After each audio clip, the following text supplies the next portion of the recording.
मेरे हंसा भाई, हंस रूप था जब तू आया।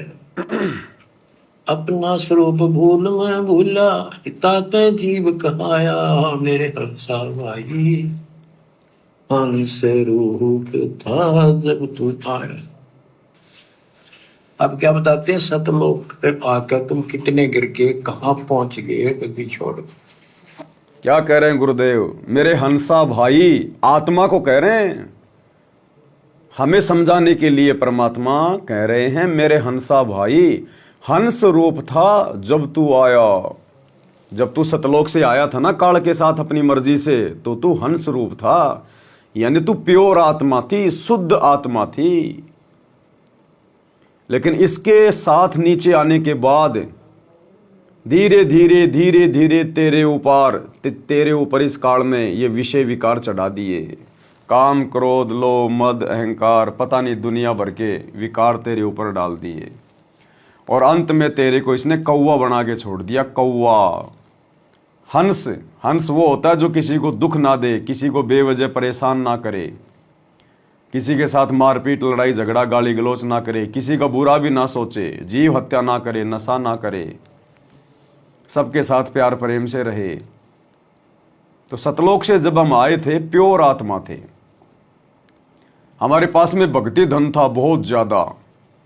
और जब तक हमारे साथ में वो भक्ति धन था जो हम सतलोक से लाए थे अपने बाप के घर से, तब तक इसने हमारे को ऊपर के लोकों में रखा, मां सुरग में रखा, सुरग में रखा, देवी देवता बनाया। हमारा सारा भक्ति धन इसने लूट लिया, टैक्स लगा लगा के। फिर हमारे को नीचे पृथ्वी पे पटक दिया, राजा बना दिया, महाराजा बना दिया। ये क्यों बनाता यहाँ राजा महाराजा धनवान? हमारा भक्ति धन लुटाने के लिए। हम तो सोचते हैं मैं राजा बन गया, महाराजा बन गया, मैं पूरी पृथ्वी का राष्ट्रपति बन गया, मेरे बराबर कोई शक्तिशाली नहीं, कोई धनवान नहीं। ये तो सबसे बड़ी मूर्खता है। ये तो हमारा धन लूटा जा रहा है। हमें ऊंचे ऊंचे पद देकर, हमें बड़े बड़े अरबपति खरबपति बनाकर, बड़ी बड़ी फैक्ट्रियां लगवाकर हमारा धन काल के द्वारा लूटा जा रहा है। और हमें आगे के लिए भिखारी बनाया जा रहा है। हमें गधा कुत्ता शुअर बनाने की तैयारी की जा रही है, बहुत बड़ा आदमी बनाकर, राष्ट्रपति प्रधानमंत्री के पद देकर। और अंत में ये काल फिर हमारे को कौवा बना के छोड़ देता है। कहाँ तो हम हंस बन के मोती खाते थे, और कौवा बनकर ना जाने कितने जन्मों तक हमने टट्टी खाया, मांस खाया, गोबर खाया। तो परमात्मा कहते हैं अब तुम्हें फिर से वो सारी बातें याद दिलाई जा रही है कि मेरा हंसा भाई हंस रूप था जब तू आया। अब सतलोक में यदि तुझे वापस जाना है, अपने पिता के घर पे जाना है, मोक्ष प्राप्त करना है, हंस दशा को प्राप्त करना है, तो तूने वापस उसी प्रकार से निर्विकार बनना पड़ेगा। तूने हंस बनना पड़ेगा। ये कौवे की तरह तूने गंदी राजनीति में जाके टट्टी नहीं खाना, राजनेताओं की रैलियों में जाके तूने टट्टी नहीं खाना, मांस नहीं खाना, दुनिया के आरक्षणों में बैठ के तूने टट्टी नहीं खाना। तू हंस बन, कौवा मत बन। गुंडों की सीबीआई जांच का समर्थन करके, गुंडों की सीबीआई जांच के समर्थन में 5-5 लाख रुपए देके तू हंस दशा से कौवा बन के टट्टी मत खा। अरे अपने लोभ लालच के लिए, अपने धार्मिक धंधे के लिए तू दुनिया के लिए स्टेडियम बनवा के टट्टी मत खा, तू कौवा मत बन। आन उपासना करने वालों के लिए, जो कि परमात्मा के अपराधी हैं, उन काल उपासकों के लिए अयोध्या में जाके तू भंडारा मत लगा, तू टट्टी मत खा। तू हंस बनने की तरफ आगे बढ़े, कौवा मत बन तू। अरे भैया, तू जाटों की धर्मशाला में करोड़ों रुपया भक्तों का बर्बाद करवा के, उनका 5वां फ्लोर बनवा के तू टट्टी मत खा, तू हंस बन। अरे झूठी मान बढ़ाई में अपने गले में माला डलवा के तू टट्टी मत खा, तू हंस बन। आगे बढ़ने का प्रयास कर मेरे हंसा भाई, हंस रूप था जब तू आया। और अब सतगुरु मिल गया, सारा ज्ञान दे दिया, हमारी वो गलतियां बता दी, गलतियां कैसे सुधारोगे वो रास्ता बता दिया। और फिर भी हम जानबूझ के टट्टी खा रहे हैं, भगत होकर भी टट्टी खा रहे हैं। सारे वही कुकर्म कर रहे हैं जो काल चाहता है। काल हमारी मर्यादा तोड़वाना चाहता है, हमें अपने जाल में फंसाने के लिए जो कुकर्म करवाना चाहता है, हम उसके वशीभूत होकर उसी की गोद में बैठकर कौवे बनकर भगत होकर भी टट्टी खा रहे हैं सारे कुकर्म करके गुरुजी की गैर हाजिरी में। तो गुरुजी समझा रहे हैं, बेटा कम से कम अब तो समझ, अरे किसी भी प्रकार के लोभ लालच में मत आ। जब तू यहां पर छोटे छोटे लोभ लालच के चक्कर में पड़ के टट्टी खा रहा है, तो जब तू त्रिकुटी पे खड़ा होगा जहां तेरी फाइनल परीक्षा होगी, वहां तो तू पता नहीं क्या क्या खा लेगा। अरे जब तू यहां 2 कोटी के राजनेताओं की रैलियों में धक्के खा सकता है, तो वहां जब ब्रह्मा विष्णु महेश की रैली निकल रही होगी तो 2 मिनट में जा खड़ा होगा, 2 मिनट में जा खड़ा होगा तू तो।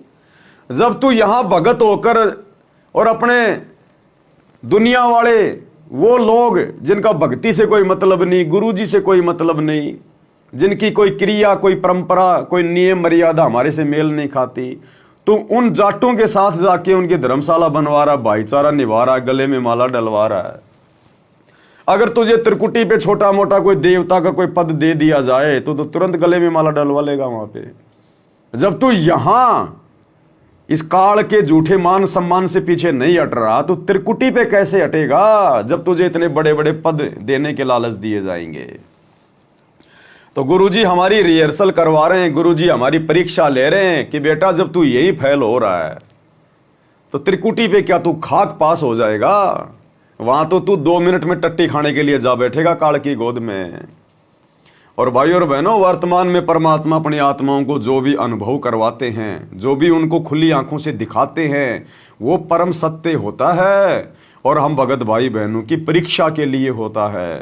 परमात्मा उन संदेशों के माध्यम से, उन भाई बहनों के माध्यम से आप और हम सत्सेवकों को दृढ़ करने के लिए वो संदेश भिजवाते हैं।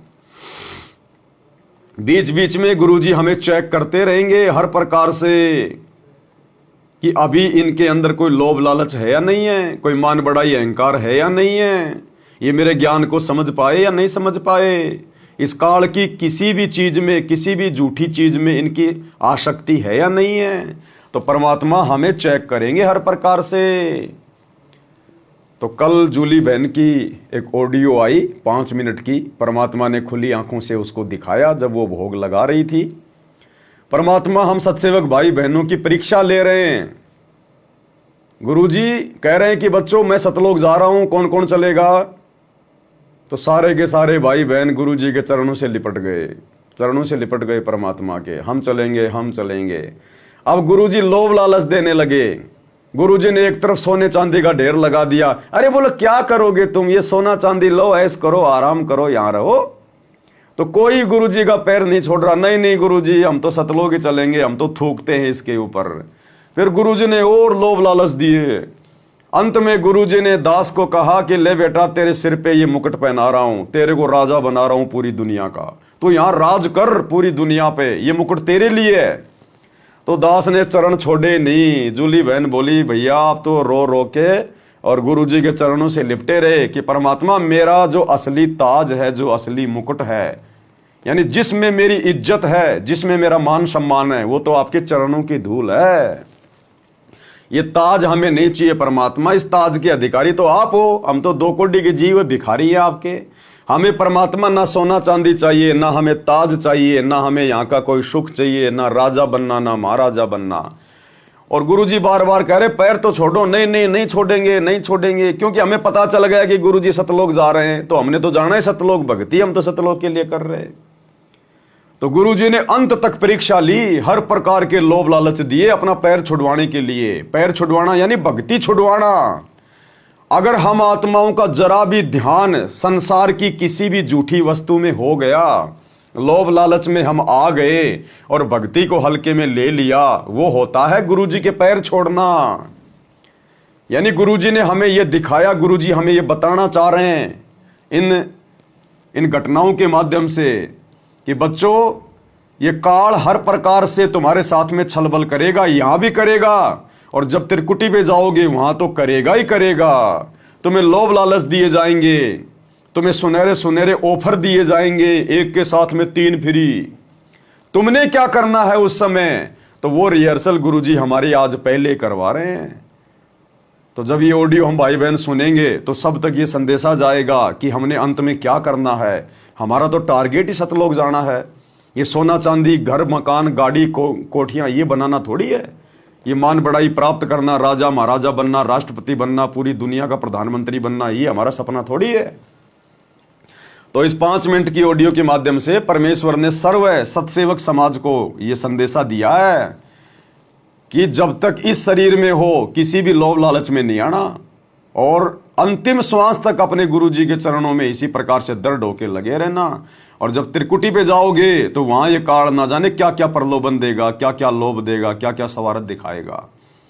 तो आपने केवल अपने गुरुजी के चरणों से ही लिपटे रहना है। केवल मोक्ष प्राप्ति के लिए ही आपने हर प्रकार से प्रयत्न करना है। तो छोटी सी ऑडियो है जो हमें शिक्षा दे रही है, हमने सुनना चाहिए ध्यान से। बंदी छोड़ सतगुरु रामपाल जी भगवान जी की जय हो। बंदी छोड़ की लौट कोने और की।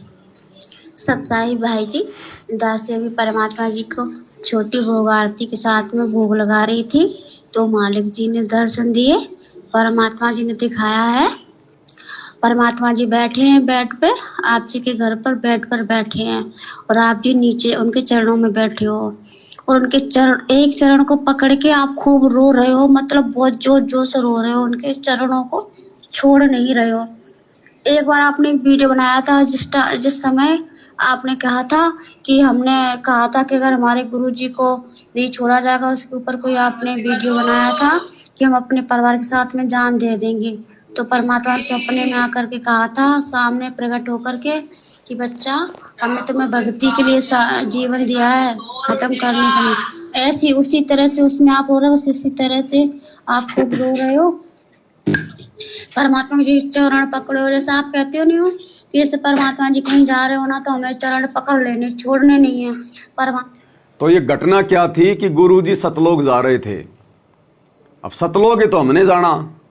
अब गुरुजी हमारी परीक्षा ले रहे थे कि इनकी, देखता हूं मेरी कि भाई इनकी आस्था कितनी है, इनके अंदर भैया दृढ़ता कितनी है।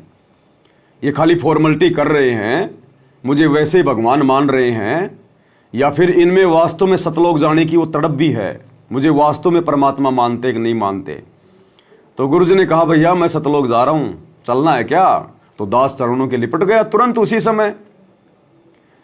अब गुरुजी छुड़ाने का प्रयास कर रहे हैं, परीक्षा ले रहे हैं कि देखा देखी में अपने आप को सतसेवक कह रहे हैं, देखा देखी में मोह माया से दूर होने का ढोंग कर रहे हैं, नाटक कर रहे हैं विषय विकारों से दूर होने का, या फिर इनकी वास्तव में सतलोक जाने की कोई जो है वो कशक भी है। तो गुरुजी ने लोभ लालच देने शुरू कर दिए, सोने चांदी कार, महल car, कोठियों car, Raj Tilak car, ये लोभ लालच देने शुरू कर दिए गुरुजी ने। लेकिन दास ने तो चरण छोड़े ही नहीं। क्या कहा? आपको हंस रहे हैं, बेटा छोड़ो छोड़ो, तुम आप जी नहीं छोड़ रहे हो, कस के पकड़े हो एक चरण को, खूब रो रहे हो, खूब जोर जोर से रो रहे हो, खूब आंसू भी बंद नहीं हो रहे आप जी के हैं, आप खूब रो रहे हो। फिर परमात्मा कह रहे बेटा क्यों चरण पकड़े हो? तब आप जी कह रहे हो दाता आपको छोड़ के जाने नहीं दूंगा, दास को साथ में लेके चलना। परमात्मा जी हंस रहे हैं, कह रहे बेटा अगर छोड़ के जाना होता तो हम आपके साथ क्यों रहते, 8 साल से आपके साथ में, आप कोई भी भाई बहनों को पैर का नाखून उतरा, आपको कोई कष्ट हुआ नहीं ना? जैसे सूर्य आसमान में रहता है और सब जगह उसकी ऊर्जा होती है, इसी तरह तुम्हारा गुरु कहीं भी हो तुम्हारे साथ में, क्योंकि तुमने महसूस किया है, अपने गुरु को जाना है, उनकी महिमा को समझा, उनकी शक्ति को समझा, उनको समझा कि वो कौन शक्ति है। कबीर जी स्वयं सतगुरु रामपाल जी भगवान जी के रूप में प्रकट हैं। तो हम आपको छोड़कर क्यों जाएंगे? पर आप चरण नहीं छोड़ रहे हो, खूब रो रहे हो, बिल्कुल भी चरण नहीं छोड़ रहे हो, परमात्मा खूब खींच रहे हैं अपने चरण को, फिर भी आप नहीं छोड़ रहे हो। फिर परमात्मा ने जी ने दिखाया, एक तरफ आपके लिए बहुत सोना चांदी एकदम सुनहरा सारा सामान है, माया एकदम इकट्ठी कर दी, और एक साइड में आपके लिए 56 प्रकार के भोजन रख दिए हैं। परमात्मा कह रहे बताओ इनमें से क्या चीज मंजूर है, आप जो चीज चाहिए आप ले सकते हो। आप जी कह रहे दास को आपकी चरणों की धूल चाहिए, आपके चरणों को धो धो करके दास पीता रहेगा। हमारे लिए 56 प्रकार का भोजन आपकी चरणों की धूल है, इसी को चाटते रहेंगे, हमारे लिए ये, हमें माया नहीं चाहिए दाता, हम इस पे थूकते हैं। परमात्मा ने 3 बार कहा ले लो, आप जी ने मना कर दिया नहीं मालिक क्षमा करना, आपकी हर बात दास मानेगा पर यह बात आपकी दास बिल्कुल नहीं मानेगा। और फिर आपने वो ना तो मतलब 56 प्रकार के भोजन में हाथ लगाया, ना ही अपने माया में हाथ लगाया। परमात्मा कह रहे चलो ठीक है, और भी सब भाई बहन बैठे हैं इसी तरह से, वो भी कर रहे हैं जैसे आप कर रहे हो। फिर परमात्मा ने कहा चलो ठीक है, आप हमसे कितना प्यार करते, कितना प्रेम करते, हमारे लिए अपना अपना दिल निकालो। अब परमात्मा ने देखा भैया ये सत्सेवक माया में तो नहीं उलझ रहे, सोने चांदी हीरे मोती 56 प्रकार के भोजन इनको मैंने कह दिया कि ले लो, जी भर के जितना लेना उतना ले लो, कोई दिक्कत नहीं तुम्हारे लिए है। तो किसी ने भी हाँ नहीं भरी, सब गुरुजी के चरणों से लिपटे हुए कि नहीं गुरुजी हम तो आपके चरणों में रहेंगे, आपके चरणों की धूल ही हमारे लिए 56 प्रकार का भोजन है, दुनिया का सारा सुख है। तो फिर गुरुजी ने आगे क्या कहा कि देखता हूं देखे तुम मेरे लिए कितना क्या करते हो। बोला मुझे सब अपना अपना दिल निकाल के दो, दिल निकाल के। अब देखो हमारी ये परीक्षा होती है भाई और बहनों, अब हमने अपने दिल में तो गुरुजी को बैठा रखा है भाई, घटी ही में गंगा घटी ही में जमुना घटी ही में जगदीश सतगुरु तारेंगे, तो हमारे दिल में तो गुरुजी विराजमान है। अब दिल को हम कैसे निकाल के दे दें, दिल को हम कैसे काट दें, हम अपने गुरुजी को तो नहीं काट सकते ना भाई। जैसे गुरुजी किसी सिंहासन पे बैठे हैं और गुरुजी कहें कि देखता हूं तुम मुझे कितना मेरी आज्ञा का पालन करते हो, इस सिंहासन को काटो, तो जब तक गुरुजी सिंहासन पे बैठे हैं हम कैसे उस पर तलवार मार सकते हैं। तो गुरुजी तो हमारे दिल में बैठे हैं भाई, तो हम कैसे अपने दिल को निकाल के दे दें। तो दिल निकालने के लिए दास ने मना कर दिया और चक्कू लेके और अपनी छाती फाड़ दी कि परमात्मा बाकी देख लो, आप ही बसे हो, सारा सब कुछ आपका ही है। और सभी भगत भाइयों बहनों ने ऐसे चक्कू निकाल के अपना अपना सीना फाड़ दिया कि परमात्मा दिल में तो आप बैठे हो, नहीं होते तो ये अभी निकाल के दे देते आपको। और कहीं ये ना हो कि भाई हम कोई मतलब डर रहे हैं, तो हमने साइड से चक्कू से अपना सीना चीर दिया जैसे हनुमान जी ने चीरा था वैसे, और उसके अंदर देखा तो सतगुरु रामपाल जी भगवान बैठे हुए हैं, परमात्मा सबको दिखा रहे हैं अपनी मूर्ति। मतलब गुरुजी हम सभी सत्सेवक भाई बहनों के घट में बैठे हुए हैं, हमारे साथ में है पल पल शब्द रूप में। तो क्या कहा फिर मालिक ने, फिर परमात्मा ने कहा चलो ठीक है, आप हमसे कितना प्यार करते, कितना प्रेम करते, हमारे लिए अपना अपना दिल निकालो। आपने चक्कू उठा लिया और आपसे कह रहे हो मालिक हम दिल तो आपको निकाल के दे देते अगर हमारा होता, पर ये दिल हमारा नहीं, ये तो आपका है। इस हृदय में आप विराजमान हो, आपका निवास है, और हम उस स्थान को हानि नहीं पहुंचा सकते जहाँ पे आप विराजमान हो। आपको हानि पहुंचाने से पहले हमारे शरीर के कतरे टुकड़े टुकड़े हो जाए, टुकड़े होकर गिर पड़े, हमारे शरीर से सांसें छूट जाएं, पर हम आपको हानि नहीं पहुंचा सकते। और अच्छा ये तो सौपन की बातें हैं, सौपन भी नहीं कह सकते क्योंकि परमात्मा ने खुली आंखों से दिखाया बहन को। लेकिन ये बात मान लो अगर गुरुदेव भगवान इस कुत्ते को अगर डायरेक्ट कहें वैसे आमने सामने आके हकीकत में कि बेटा अपना दिल निकाल के दे दे, तो भाई और बहनों उस समय दिमाग नहीं लगाया जाएगा कि दिल में परमात्मा बैठे हैं, दिल में गुरुजी बैठे हैं। उस समय तो आदेश क्या है गुरुदेव का, इतना दिमाग नहीं लगाया जाता। फिर वो तुरंत मार दो चक्कू, उसमें कुछ नहीं, फिर आगा पाछा नहीं देखा जाता उसमें। ये तो परमात्मा ने हमें समझाया है कि भगत ने थोड़ा बहुत विवेक का भी इस्तेमाल करना चाहिए, क्योंकि परमात्मा हृदय कमल में रहता है। इस मानव शरीर में परमात्मा का निवास कहां पर है, हृदय कमल में रहता है परमात्मा। तो जिस जगह पे हमारे गुरुदेव भगवान बैठे हैं उस जगह को हम चोट थोड़ी पहुंचा सकते हैं। जिस चेयर पे हमारे गुरुजी बैठे हैं उस चेयर को हम लोग उठा के बाहर थोड़ा ना जो अमल की फेंक सकते हैं। तो देखो ये वास्तव में हकीकत होती हैं, ये बातें बिल्कुल सत्य हैं। क्योंकि दास को अगर वैसे परमात्मा कहें, किसी भी भाई को कहें, सत्सेवक को, तो इतना दिमाग हम नहीं लगाएंगे। लेकिन जूली बहन के माध्यम से परमात्मा देखो हमें मतलब विवेक का भी थोड़ा बहुत वो दे रहे हैं नॉलेज, कि हृदय कमल में तो परमात्मा बैठा होता है, इसलिए ये हृदय अब तुम्हारा नहीं है, ये हृदय तो भगवान का है। जिस चीज में भगवान आके विराजमान हो गया वो तुम्हारा कहां रह गया, वो तो तुम्हारे गुरुजी का हो गया, परमात्मा का हो गया। तो वो तो समझो तुमने गुरुजी को दे ही दिया, और बाकी सीना फाड़ के भाई बहनों ने दिखा दिया परमात्मा को कि भाई कहीं गुरुजी ये ना सोचें कि हम लोग डर रहे हैं कहीं कि भाई हम लोग मतलब सीना नहीं फाड़ सकते, वो नहीं कर सकते, दिल निकाल के नहीं दे सकते। तो बाकी भाइयों ने चक्कू ले लेके और अपने हनुमान जी की तरह सीने फाड़ दिए।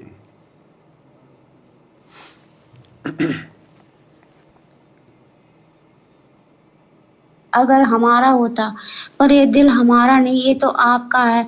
इस हृदय में आप विराजमान हो, आपका निवास है, और हम उस स्थान को हानि नहीं पहुंचा सकते जहाँ पे आप विराजमान हो।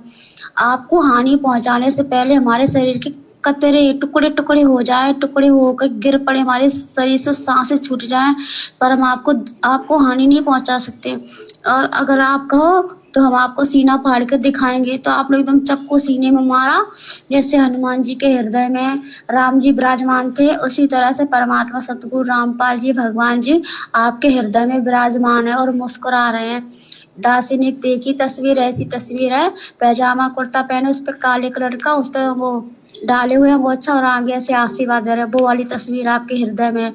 सभी शक्ति भक्त भाई बहनों के हृदय में ऐसे सबने अपने अपने हृदय को ऐसे देखा, तो परमात्मा खुश हुए, देख के खूब हंस रहे। पर आप चरण नहीं छोड़ रहे, चरणों को पकड़े हुए हो। परमात्मा कह रहे हमें ये देखना था और ये परीक्षा लेनी थी कि सच में आप हमारे साथ जाने के योग्य हुए हो या फिर दिखावा कर रहे हो। अभी तो तुम कह रहे हम परमात्मा को भगवान मानते, और कहीं हम ऐसा मतलब एक झटका मारे तो आप सबके सब गिर जाओ, और आप सब पास हुए इस परीक्षा में। आप सच में हमें भगवान मानते हो। तो आप जी कह रहे हो परमात्मा शरीर का हर टुकड़ा टुकड़ा, रोम रोम, खून का कतरा कतरा आपको भगवान मानता है, हम आपको नहीं छोड़ सकते। कितने असंख्यों युग निकल गए भटकते, अब जाके आपने हम नीचों पे अपनी दया बख्शी, आपने पहचान कराई मेरे मालिक। हमारी तो क्या औकात, हम तो मिट्टी के पुतले हैं, आपकी दया कृपा से आपने अपनी पहचान कराई है मालिक, हम आपको नहीं छोड़ सकते। फिर परमात्मा जी कह रहे हैं कि आप जी चरण नहीं छोड़ोगे और हम चलेंगे तो हमारे साथ आप भी खचरोगे, तो आपको चोट लगेगी। तो आप जी कह रहे नहीं मालिक, अब भगवान के होते उनके भक्तों को कुछ चोट तो छू भी नहीं सकती। अगर हम आपके साथ खचरेंगे तो हमारे फूल जैसा शरीर होगा, फूल चुभेंगे, हमारे शरीर में मिट्टी नहीं चुभेगी। जिस स्थान पर आप अपने चरण रखते हो वो वहाँ पे मिट्टी कंकड़ नहीं होते, वो फूल बन जाता है, और फूल में चलने से कैसी चोट। पर आप अपने चरणों को छोड़ा नहीं और रोए जा रहे हो। परमात्मा जी ताज लिए अपने हाथों में और आप जी को कह रहे बेटा ये ताज हम आपको पहनाएंगे।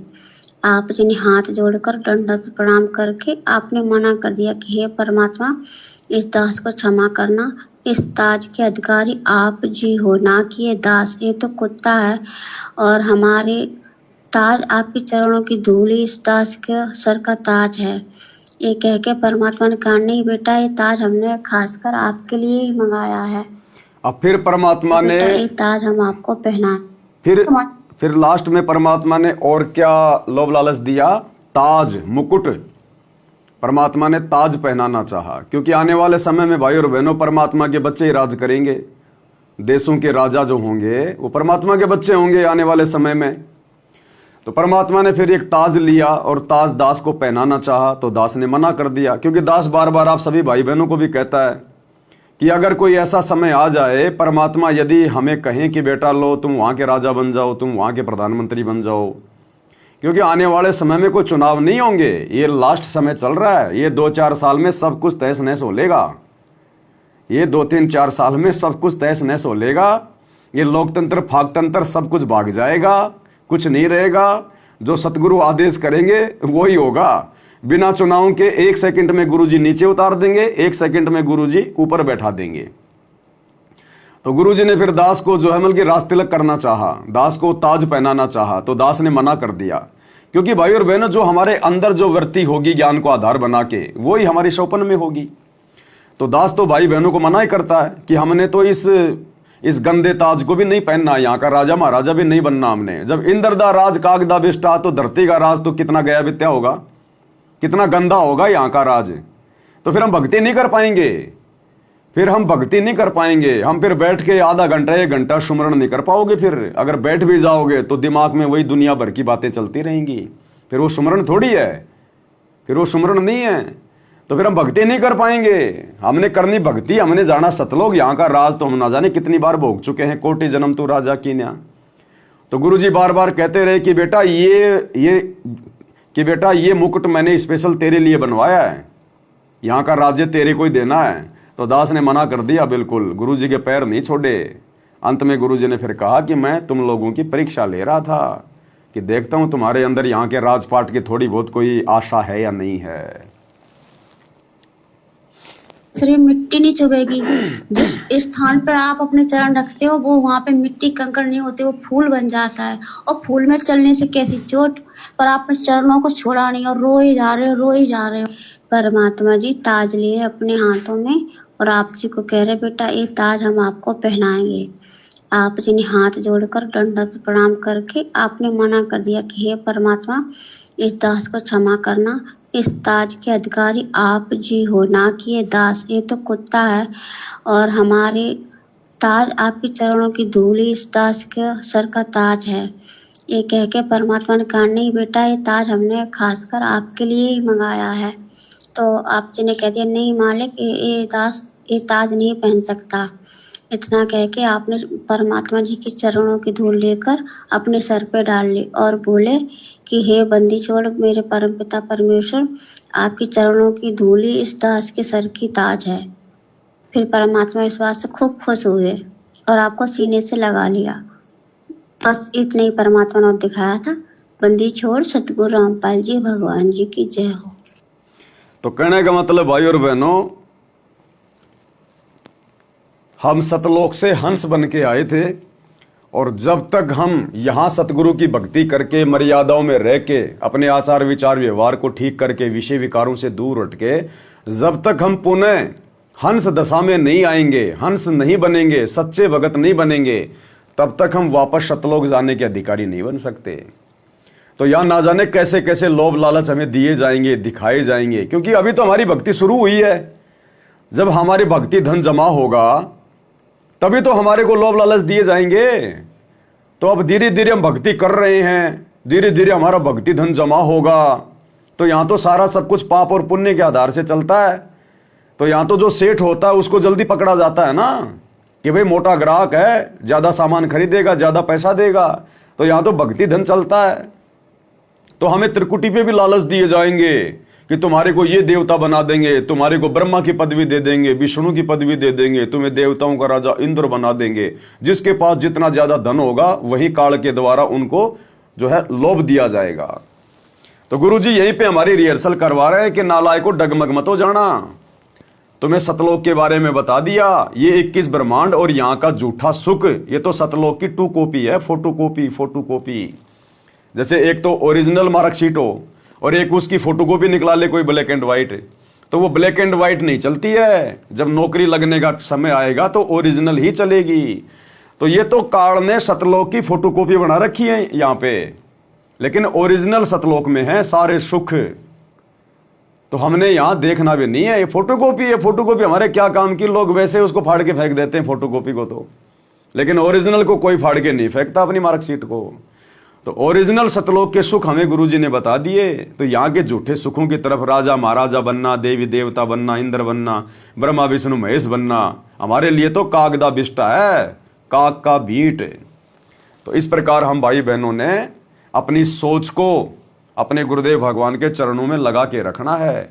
यहाँ के किसी भी झूठे सुख की तरफ हमने आसक्ति नहीं दिखानी, दुनिया को देख के नहीं चलना, दुनिया के सुखों को देख के हमने प्रभावित नहीं होना। क्योंकि जितने भी सुख हैं इस 21 ब्रह्मांड के वो सब हम भोग चुके हैं।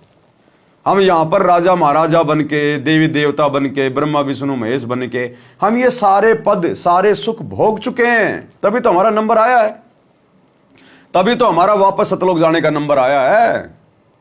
तो जो सारी चीजें हम भोग चुके हैं और सब कुछ भोगने के बाद फिर हमारे को गधा बनना पड़ा, सुअर बनना पड़ा, कुत्ता बनना पड़ा, टट्टी खाना पड़ा, गरीब निर्धन भिखारी बनना पड़ा, रोड पे 1-1 रुपए के लिए हाथ फैलाने पड़े हमारे को, ना जाने कितने जन्मों में।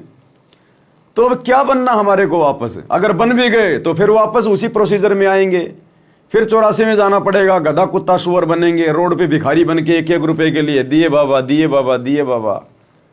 तो ये जन्म तो हम असंख्य बार भोग चुके हैं। तो हमने तो इस चक्कर से बाहर निकलना है, इस अरहट के कुएं से बाहर निकलना है। तो हमारा समय आ गया, इसलिए परमात्मा बीच बीच में हमारी परीक्षा भी लेगा। हमारे सामने वैसे भी परमात्मा परिस्थितियां पैदा कर देगा, वैसे भी परिस्थितियां पैदा कर देगा परमात्मा। कैसे? मान लीजिए आप किसी के मकान में किराए पे रह रहे हैं और वो बहुत बड़ा आदमी है, उसके विदेशों में भी उसके मकान है, फ्लैट है, अरबपति खरबपति है, संतान उसके है नहीं, और वो हो गया बूढ़ा, और आपके व्यवहार को देखकर वो सोचेगा यार ये भगत बहुत अच्छा आदमी है, और मेरे को तो मरना ही है, संपत्ति मेरी फिर लोग खाएंगे लूटेंगे। और वो आपको कहे कि बेटा मैं तेरे नाम पे करना चाहता हूं मेरा ये मकान, और मेरा वो बाहर का विदेश का मकान भी, और मेरी बैंकों में जितने भी संपत्ति है सोना चांदी, बेटा मैं तेरे नाम पे करना चाहता हूं। भाई और बहनों, मन में इतना भी विचार नहीं आना चाहिए कि भाई ये तो अपनी मर्जी से कर रहा है, मैं थोड़ी मांग रहा हूं उससे, अपनी मर्जी से दे रहा है तो दे दो, हमें कोई दिक्कत नहीं। इतना भी नहीं आना चाहिए। उसको बोलो भैया मैं तो इस मकान में जब तक रहूंगा ना उसका भी किराया दूंगा, फ्री में तेरे मकान में भी नहीं रहूंगा, तेरी ये संपत्ति लेना तो मेरे लिए शौपन जैसी बात है, मैं तो छूंगा भी नहीं। कि चाहे किसी को दे ना दे, चाहे सरकार लूटे तेरे बाद, चाहे तेरे रिश्तेदार लूटें, जिस दिन तू मर जाएगा मैं तो मकान खाली करके निकल जाऊंगा यहां से। अब ना जाने उसने वो पैसा किस प्रकार से कमाया है, उसके ऊपर तो 3 लोग का भार है। अरे वो भार वो पाप हम क्यों लें अपने नाम पे? वो तो अपने पाप हल्के करके हमारे को संपत्ति देके वो तो अपने पाप बांट रहा है, हम उसके पापों को क्यों बंटवाएं? तो हमने तो ऐसी स्थिति में भी, क्योंकि मन बकवाद करेगा कि रे पवनदास तू मांग थोड़ी रह रहा है, ये तो अपने आप दे रहा है तेरे को, ये अरबों खरबों की संपत्ति तूने मांगी थोड़ी है। और सही बात है, इसके मरने के बाद में लोग खाएंगे लोग लूटेंगे, उससे अच्छा तू ले ले, कम से कम सदुपयोग तो करेगा। इतना भी नहीं सोचना हमने, वो इतना भी नहीं सोचना हमने तो बिल्कुल फंसना ही नहीं। हमारे भाग्य में हो तो भी हम गुरुजी से प्रार्थना करें, गुरुजी हमें तो बिल्कुल इसी हाल में रखना, हमें तो ये गरीबी वाले हाल में रखना परमात्मा, ताकि आपकी याद बनी रहे, ये भक्ति पे हम लगे रहें, बकवादों से मन हटा रहे। तो हमने तो इस प्रकार से भी ठोकर मार देनी है दुनिया की संपत्ति को। फिर बाकी ये और चीजें हैं क्या फिर हमारे लिए? हमारा केवल एक ही टारगेट, केवल एक ही मकसद, क्योंकि ये दुनिया पूरी तरह से उलझन में उलझी हुई है। अगर हम दुनिया की तरफ देख के चलेंगे तो भाई और बहनों हमारे भाव नहीं बनेंगे इस भक्ति में, इस भगवान में, सतलोक जाने में। भक्ति भले हम करते रहेंगे पर लेकिन वो फॉर्मेलिटी हो जाएगी। फिर ये काल फिर एक समय ऐसा भी आएगा, जैसे जैसे हमारा भक्ति धन बढ़ेगा ये हमारे को भ्रमित करने का भी पूरा प्रयास करेगा, हमें उसी सांसारिकता में वापस डुबोने का प्रयास करेगा। आज आपके रिश्तेदार जो आपसे नाराज होते हैं, आपको पता नहीं क्या समझ रहे हैं, ठग है, लुटेरा है, झूठा है, बाबा के चक्कर में पड़ गया, मेंटल हो गया, मूर्ख हो गया। कल को जब हमारी भक्ति बढ़ेगी, परमात्मा हमें सर्व सुख देगा यहाँ के, उसके बाद वो रिश्तेदार भी तुम्हारे पास आना शुरू हो जाएंगे, तुम्हें बहुत बड़ा भगत कहेंगे, तुम्हारी बड़ी इज्जत करेंगे। हमने उन रिश्तेदारों की पतलून में नहीं घुसना, फिर हमने हमारे टारगेट को नहीं भूलना। हमारा टारगेट मोक्ष प्राप्ति है, मान बढ़ाई प्राप्त करना नहीं है। वो रिश्तेदार चाहे आओ चाहे जाओ, चाहे जो मर्जी, चाहे मान बढ़ाई करो चाहे जो मर्जी करो, हमने ध्यान नहीं देना उस तरफ बिल्कुल भी। हमने हमारे पिछले दिनों को याद करके, गधे कुत्ते सुअर वाले जन्मों को याद करके, 84 लाख योनियों के कष्टों को याद करके, नरक कुंड को याद करके जो असंख्य बार भोग चुके हैं, तपस्शिला असंख्य बार भोग चुके हैं, इन सब चीजों को याद करके हमारा टारगेट सतलोक होना चाहिए। तो काल हमें फंसाने का भी प्रयास करेगा, हमें यहां सुख भी होंगे आने वाले समय में। ये ना सोचो कि आज हम दुखी है तो ऐसे ही हम दुखी रहेंगे, नहीं। ये परमात्मा जैसे जैसे हमें ज्ञान देगा हमें सुख भी देगा परमात्मा, क्योंकि ये भक्ति परमात्मा अपने हिसाब से करवाएगा। नादान बच्चे को धन नहीं दिया जाता, पैसा नहीं दिया जाता। माता पिता घर से बाहर जा रहे होते हैं तो अपने समझदार बच्चे को घर की चाबी दे के जाते हैं, उस 2 साल के नादान बच्चे के हाथ में चाबी दे के नहीं जाते। तो जैसे जैसे हमें ज्ञान होगा माया के गुणों का, अवगुणों का, कि कहाँ ये माया मुझे धोखा देगी, कहाँ मैं इसका सदुपयोग कर सकता हूँ, उसी हिसाब से गुरुजी धीरे धीरे हमें सुख भी देगा। यहाँ के राजा को इतने सुख नहीं होंगे जो आने वाले समय में सतगुरु रामपाल जी के भक्तों को होंगे। तो हमने उन सुखों में फंसना नहीं है, उलझना नहीं है। हमारा टारगेट केवल मोक्ष होना चाहिए, केवल मोक्ष। हमें सब कुछ याद होना चाहिए। गुरुजी का प्रयत्न हमारे को पल पल आंखों के सामने होना चाहिए कि मेरे गुरुजी का मिशन क्या है। 10 साल से मेरे गुरुजी जेल में क्यों बैठे रहे, मेरे लिए गुरुजी पुलिस वालों की गाड़ियां क्यों खाई, उनके डंडे क्यों खाए गुरुजी ने। 10 साल से मेरे भगवान 10/12 की उस कोठड़ी में क्यों बैठे रहे, नीचे फर्श पे क्यों सोते रहे। हमने अपने गुरुजी के प्रयासों को, उनके संघर्ष को हमेशा ध्यान रखना है। चाहे गुरुजी अपने बच्चों को राजा बना दे, चाहे गुरुजी सोने के पलंग पे सुलाए अपने बच्चों को, लेकिन हमने अपने गुरुजी के संघर्ष को, उनके उन पुराने दिनों को, जो उन्होंने कष्ट उठाए 21 महीने रोहतक की जेल में, गुरुजी के छाती के बाल तक जो है मतलब उखाड़ लिए गए थे रिमांड के दौरान। पूरी जेल में गुरुजी से झाड़ू लगवाई जाती थी रोहतक जेल में। आज हिसार जेल में गुरुजी को कैदी नंबर 105 का वो दे के बिल्ला और गुरुजी से पौधों में पानी डलवाया जाता है। आज गुरुजी बागवानी का काम कर रहे हैं हिसार जेल में, क्योंकि जो कैदी होता है जिसको सजा हो जाती है फिर उसको काम करना पड़ता है। प्रशासन ये नहीं देखता ये संत रामपाल जी हैं या कोई बहुत बड़े कोई नेता हैं। तो गुरुजी को वहां पर पेड़ पौधों में पानी देने का, उनको खोदने का, उनमें खाद देने का काम दिया गया है। गुरुजी वहां पर पौधों में पानी डालते हैं, उनके अंदर मिट्टी लेके खुरपार उनसे वो करते हैं गुरुजी वहां पर। तो हमने अपने गुरुजी के वर्तमान के संघर्ष को ध्यान में रखना है, जो दुख परमात्मा हमारे लिए उठा रहे हैं। हम भले कुछ भी बन जाएं, कितना सुख हो जाए, अपने गुरुजी के इन दिनों को हमने भूलना नहीं है, और साथ में उन दुखों को जो हमने असंख्य बार 84 लाख योनियों में भोगे हैं। तब जाके हमारा दिमाग सेंटर में रहेगा, नहीं तो ये मन बकवाद करेगा। इसीलिए तो गुरुजी कहते हैं सुख के माथे पत्थर पड़ो जो नाम हृदय से जाए, और बलिहारी उस दुख के ऊपर जो पल पल नाम रटाए। तब जाकर हम सफल हो पाएंगे। ऐसे जाटों के साथ में यारी करना, रिश्तेदारी करना, उनकी धर्मशाला बनवाना, उनकी पतलूल में जाके बैठ जाना, उनसे माला डलवाना, खुशी जाहिर करना, उनके साथ बैठ के भंडारा करना, राजनेताओं की रैलियों में धक्के खाना, राजनेताओं के साथ में घूमना, फोटो खिंचवाना, ये तो काल का षड्यंत्र है, काल का जाल है। हमें परमात्मा ने भगत बनाया है, हमने भगत ही बन के रहना है, बकवादों में पैर नहीं देना हमने। हमारा टारगेट सतलोक है। काल के झूठे सुख प्राप्त करके हमने अपने टारगेट को नहीं भूलना, नहीं तो फिर वही समस्या हमारे सामने आ जाएंगी फिर। तो क्या कहते हैं गुरुदेव, मेरा हंसा भाई हंस रूप था जब तू आया। भाई जो गुरु बचन पे डट गे, कट गे फंद 84 के, कट गे फंद 84 के, कट गे फंद 84 के।